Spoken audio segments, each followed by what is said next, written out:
Bonjour à toutes et à tous. Exceptionnellement, je fais une petite, toute très courte vidéo de ma voiture parce que j'ai un petit peu de temps libre avant de retourner au travail. Simplement pour vous encourager, je vous en prie, à ne pas avoir peur, à arrêter de paniquer devant ce coronavirus.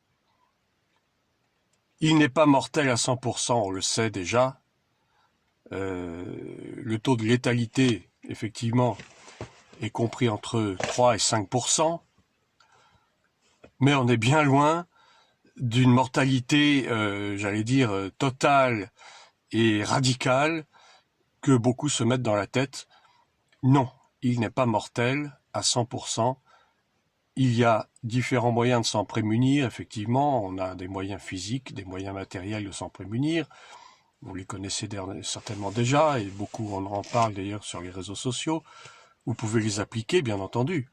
Ça n'exclut pas qu'il faille être sage et intelligent et utiliser quand même des règles d'hygiène élémentaires, des règles d'ailleurs qu'on applique d'ailleurs à tout moment dans notre vie, mais qui sont encore plus applicables, j'allais dire, dans ces temps difficiles, avec ce virus qui est assez agressif, assez offensif.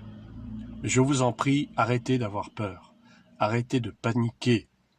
Ce coronavirus n'est qu'un de plus qui est fabriqué dans ces laboratoires de biologie, de biotechnologie, si vous voulez, à des visées militaires. Donc dans ces laboratoires P4 de l'armée, que l'on trouve partout dans le monde, il y en a même en France.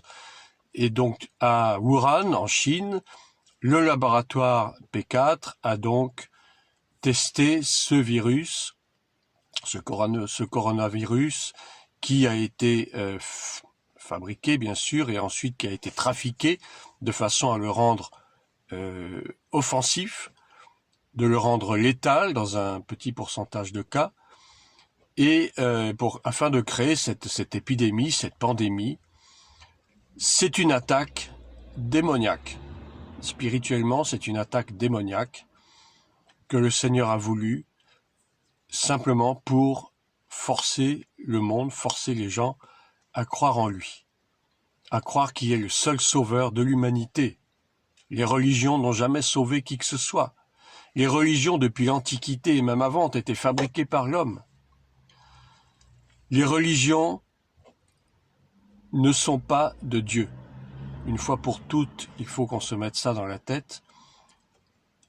Tout ce qui peut nous sauver, et la seule chose qui puisse nous sauver, c'est de mettre notre foi entière, pleine et exclusive dans le Seigneur Jésus, venu en chair dans le monde, Fils de Dieu, pour expier à la croix de Golgotha nos péchés et nos malédictions. Il a pris sur lui nos malédictions et nos maladies, comme le dit Ésaïe, le prophète Ésaïe.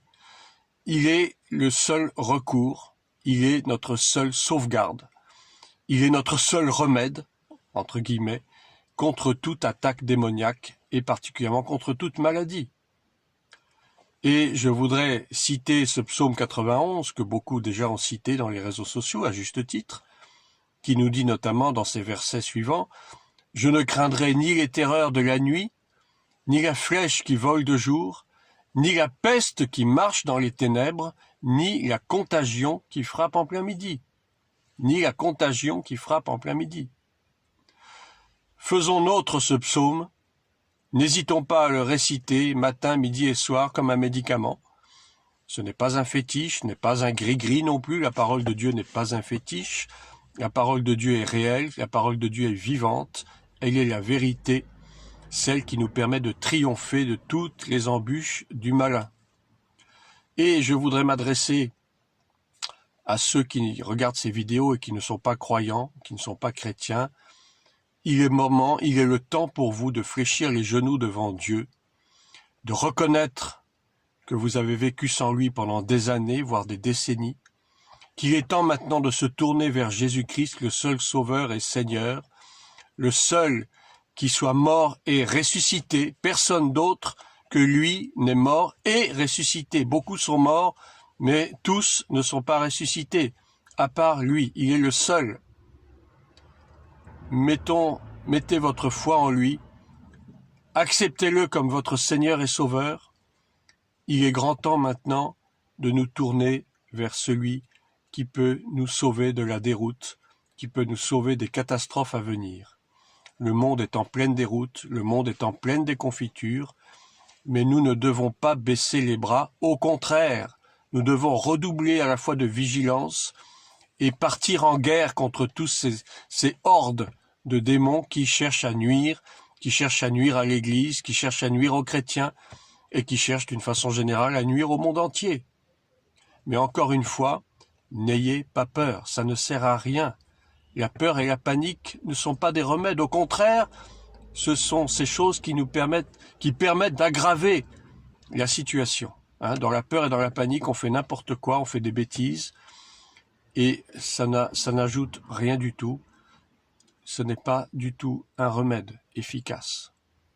Plions les genoux devant le Seigneur, vivons dans la sanctification, et pour vous, chrétiens et chrétiennes, revêtez-vous du sang de l'agneau, ce sang pur et sans tache, ce sang qui a été mis sur les linteaux en Égypte du peuple d'Israël pour se prémunir de l'ange exterminateur. C'est ce même sang qui nous couvre aujourd'hui, c'est ce même sang qui nous préserve de la calamité, c'est ce même sang qui nous préserve de la maladie et de la mort. Alors, faisons usage de ce sang avec foi, et vous verrez que personne ne sera touché. Ou si par hasard vous êtes touché accidentellement, vous ne mourrez pas si vous mettez votre foi dans le Seigneur. Vous ne mourrez pas parce que le Seigneur protège ses enfants. Soyez bénis, j'espère que ces paroles d'encouragement vous serviront. À une prochaine fois. Bonne journée à tous.